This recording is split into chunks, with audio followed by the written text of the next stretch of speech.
Vous avez forcément déjà entendu ce riff de guitare légendaire. Aujourd'hui, on plonge dans l'histoire de Dire Straits, un groupe qui a redéfini le son du rock à la fin des années 70. Tout commence en 1977 à Deptford, un quartier de Londres. Deux frères, Mark et David Knopfler, s'associent avec le bassiste John Illsley et le batteur Pick Withers. Mark, alors professeur d'anglais, est un guitariste hors pair avec un style de jeu aux doigts unique, inspiré par le country et le blues. Le nom du groupe, Dire Straits, signifie « être dans la panade » en argot anglais.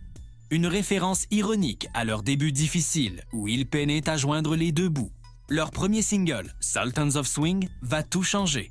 Au départ, ils passent presque inaperçus au Royaume-Uni. Mais grâce à un DJ néerlandais qui tombe amoureux du morceau, la chanson devient un tube en Europe puis dans le monde entier. Le succès est fulgurant. L'album éponyme qui suit confirme leur talent, mêlant rock, folk et blues avec une virtuosité et une élégance rares pour l'époque, loin du mouvement punk qui domine alors la scène musicale. Les années 80 marquent leur consécration. L'album Making Movies en 1980 avec des titres comme Romeo, Anne Juliet et Tunnel of Love montre une écriture plus cinématographique et des arrangements plus complexes. Mais c'est en 1985 que Dire Straits atteint le sommet avec l'album Brothers in Arms.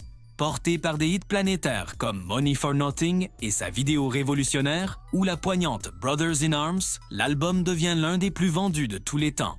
C'est aussi l'un des premiers à être massivement promu sur le nouveau format du disque compact, le CD.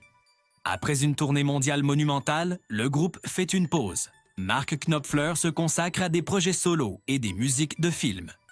En 1991, Dire Straits se reforme une dernière fois pour l'album On Every Street, suivi d'une autre tournée gigantesque. Mais la pression du succès et les envies d'explorer d'autres horizons musicaux finissent par avoir raison du groupe, qui se sépare définitivement en 1995. Aujourd'hui, même si Dire Straits n'existe plus, leur musique continue de traverser les générations. Le son clair et virtuose de la guitare de Mark Knopfler reste instantanément reconnaissable. Un héritage intemporel qui prouve que la qualité et l'authenticité ne se démodent jamais. Voilà pour l'histoire de ce groupe mythique. Quelle est votre chanson préférée de Dire Straits? Dites-le moi en commentaire. N'oubliez pas de liker la vidéo et de vous abonner pour ne pas manquer les prochaines histoires. À très bientôt!